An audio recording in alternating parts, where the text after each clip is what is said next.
Hello po mga kababayan, kamusta po kayong lahat? And once again, welcome back to another episode of Simply Talkies Vlog. No? Ito po, medyo tahimik ngayon ang balita sa ating bansa, no? Lalo na sa politika. Ano lang ba yung mainit na nabasa ko? Tungkol po dun sa si Kiko, saka si Sharon. Nag-file ng cyber libel case kay Miss Christy Permin. Ang sagot naman ni Miss Christy Permin sino pa ang susunod?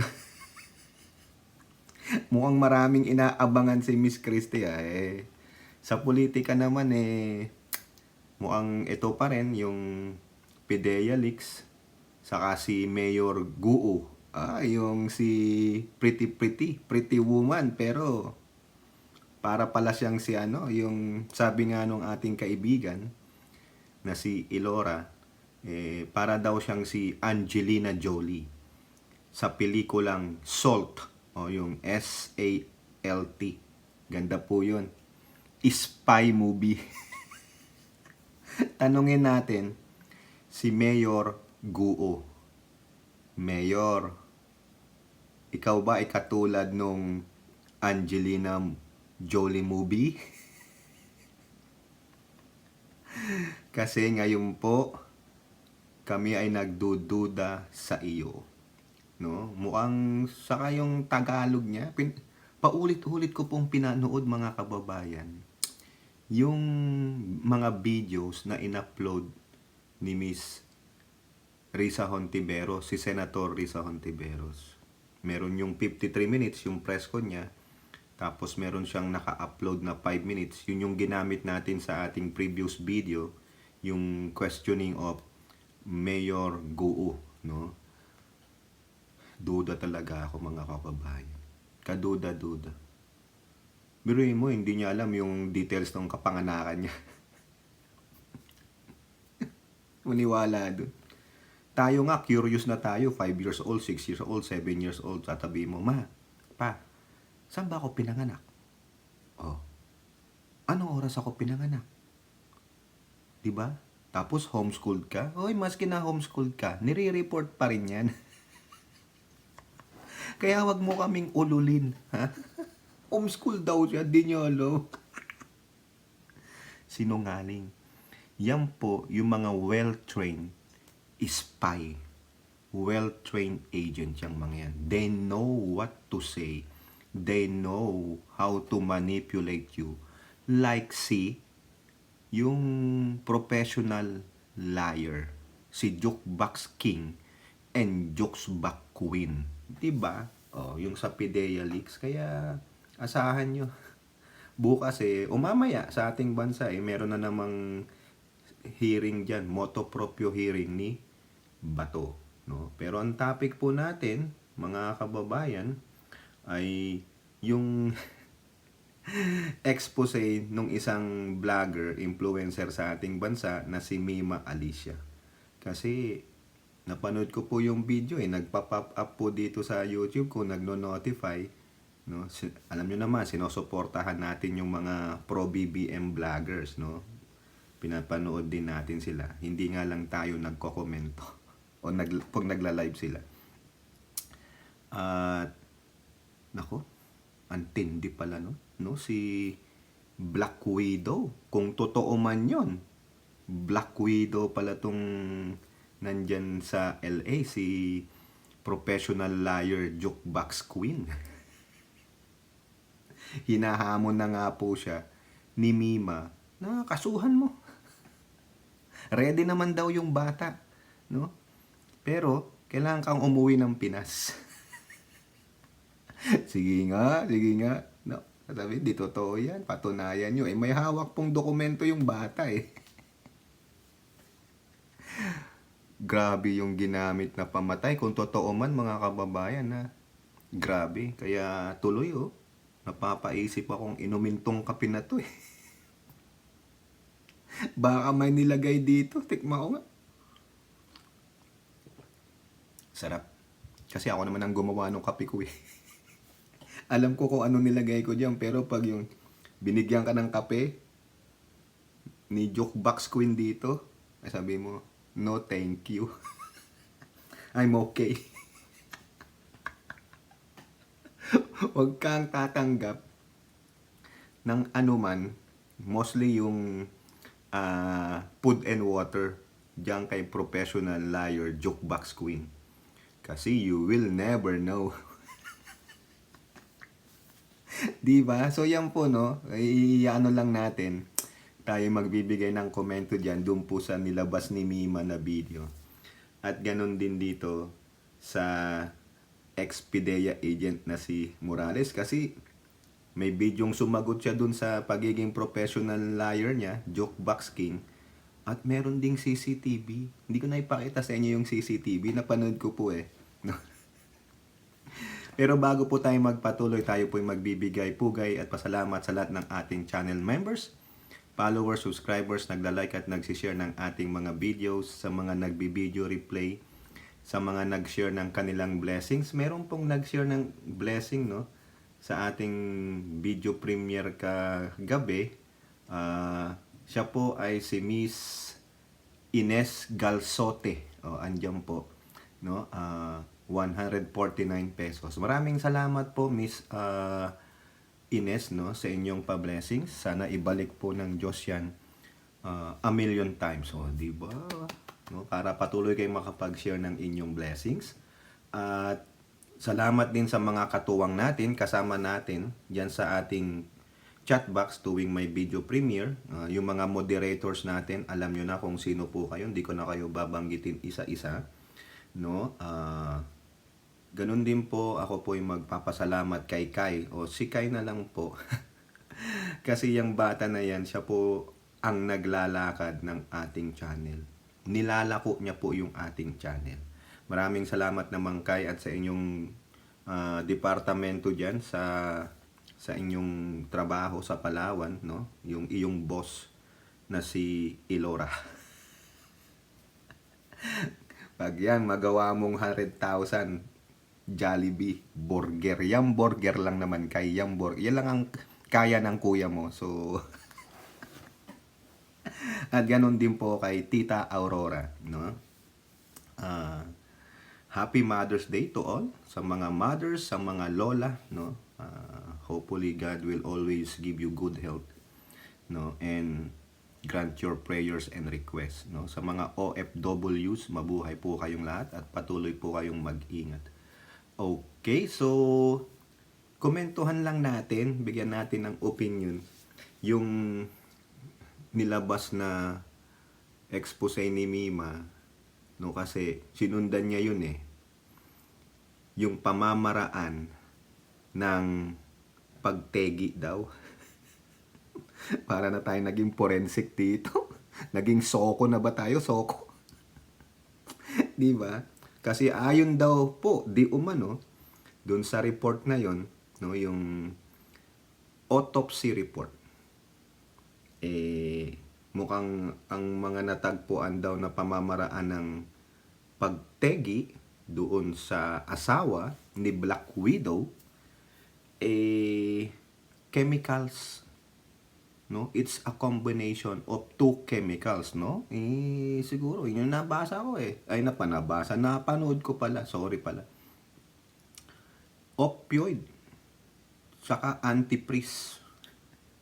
Yan pong opioid, sinearch ko po yan, no? Dito po sa Center for Disease Control and Prevention. Ang opioid kasi, ano yan? Pain reducing, no? Maraming klase ng opioid, yung prescription opioids saka mga synthetic. Ang deadly synthetic, no? Itama nyo ko kung mali ako, no? Yung mga prescription, pag sinabi mong prescription, galing yan sa doktor. Talagang meron kang reseta na ibibigay sa parmasya, sila nang magti-take care. Yung sa akin pag pumupunta ako sa doktor ko, wala na yung bibigay sa aking reseta. Automated. Papadala na lang doon. Tapos tatawagan ko yung misis ko, tapos na ako. Anong binigay sa'yo? Sasabihin ko na lang, check mo. Sinend na sa inyo. Hindi tulad dati. Kuha ka sa doktor, punta mo yung reseta, yung papel, punta mo ganun. Ngayon hindi na. Sabihin mo lang, can you send it to my pharmacy?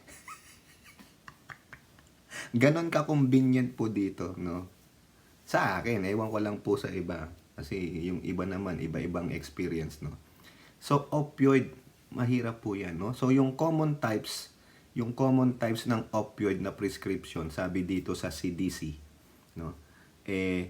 Oxycodone, yan. Yung Oxycontin, no? Hydrocodone, yung Vicodin. Morphine and methadone. Puro mga pain reducing po yan. Pero yung mga yan, minsan, yung gumagamit niyan, they become addicted.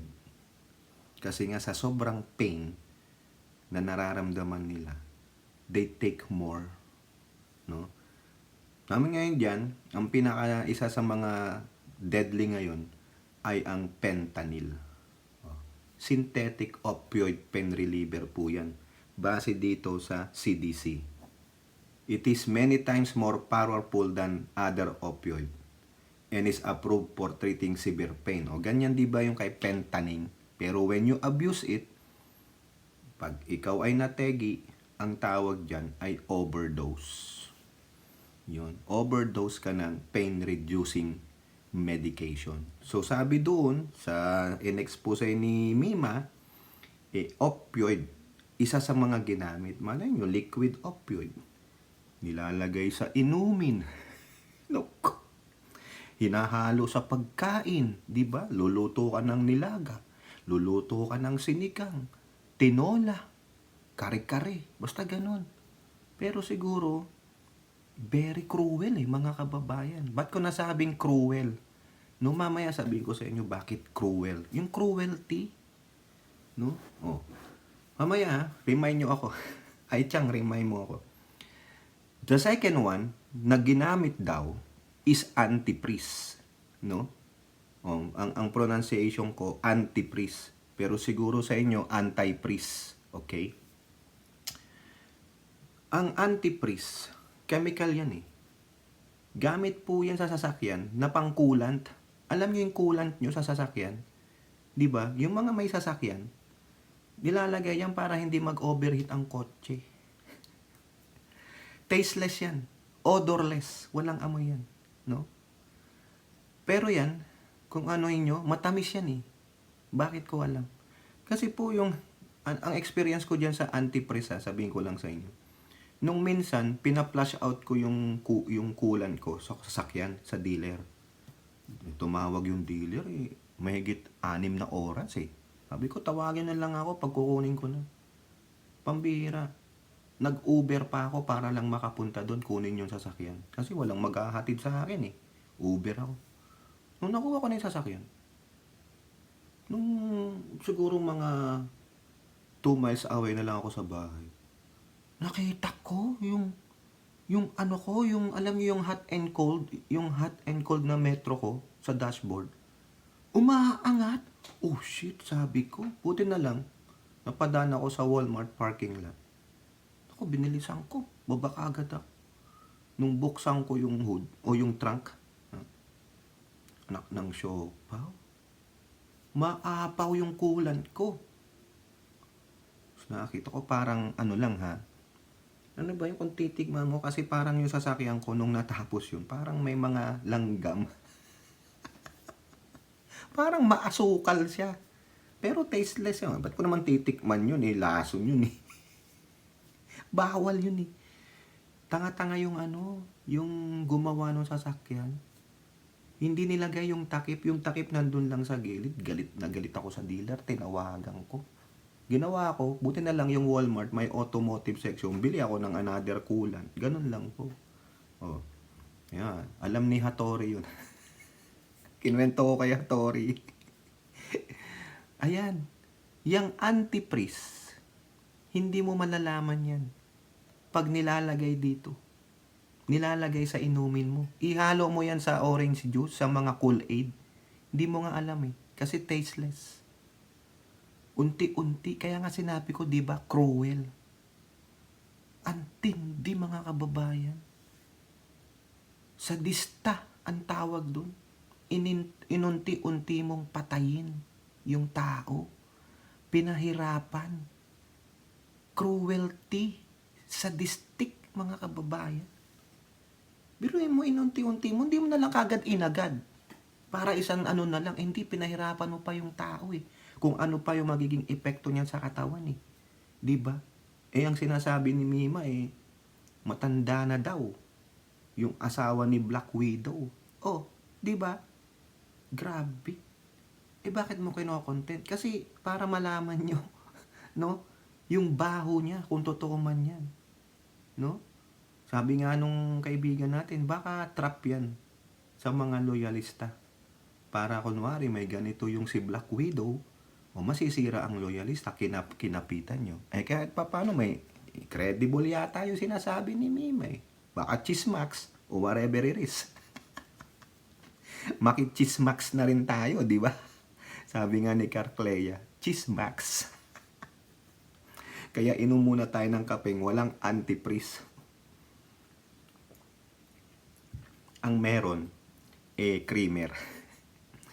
Alam nyo pa paano matitrace ang antifreeze sa katawan? Ha?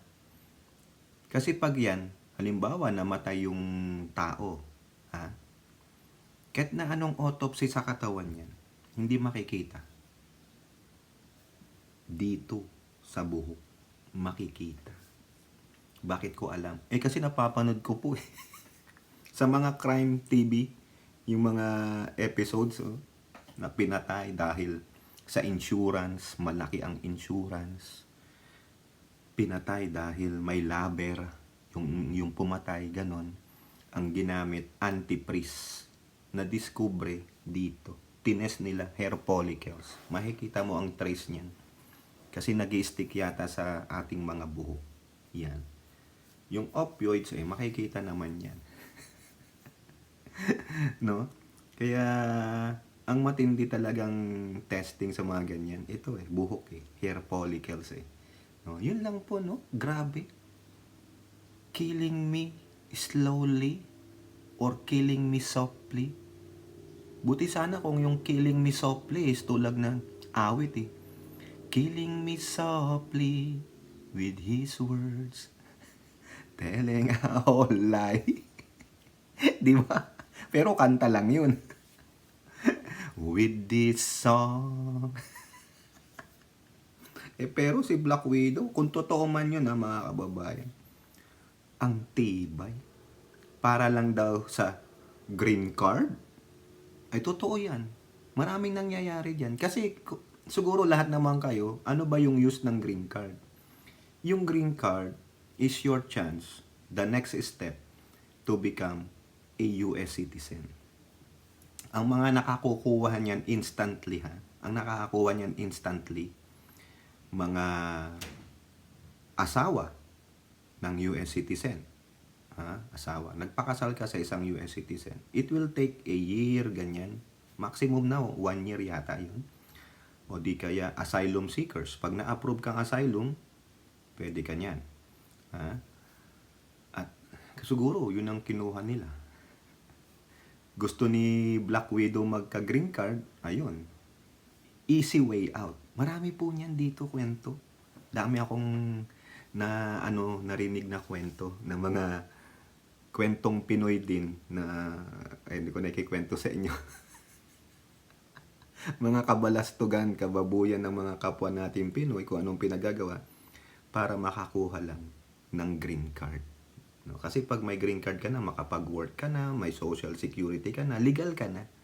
Pero meron pa ring mga limitations. Mawala ang green card mo once na ikaw ay dinampot ng pulis. Magkakaroon ka ng police record. Baka mahirapan ka pang maging US citizen. Yan. Kasi makikita yan Okay? So, yan po mga kababayan. No? Antayin natin yung expose palalo ni Mima. Mahaba pa daw po So, eto naman kay PIDEA agent, si Morales. Abay, sumagot pa doon sa ni Pangulong Bongbong. Naaawa daw siya at naprapraning si PBBM. Ba't ka maawa? No? Ikaw ang nakakaawa. Kasi ikaw ang nagpapagamit. Yun lang yung matake ko dyan. Bakit naman napapraning? Nakita mo ba paano sumagot ang Pangulo? Paranoid ba siya? Hindi. Kayo nga ang paranoid eh. Kasi you cannot do, no? Na hindi nyo magiba, no? Hindi nyo maiplanta sa utak ng mga tao na itong si Pangulong Bongbong ay sinasabi nyong adik sa pinagbabawal na gamot. No? Hindi, wala eh. Ngayon, meron na namang video, no? Yung CCTV footage na inano, pinalabas nila na yung daw sabi niya sa Senado na meron daw bayaran o ano. Eh wala naman. Yung video na yun eh, tingnan nyo. Ako totoo lang, pinanood ko yung kay Papa Trix. Dinibunk niya. Marami rin nagdebunk, bakit gumagalaw yung CCTV mo? May motion. Ewan ko dyan sa motion. Pero alam nyo naman, paano kayo maniniwala? Ito lang yan. Ba't nyo paniniwalaan pa yung si professional jukebox king na liar? Eh liar nga. Walang credibility.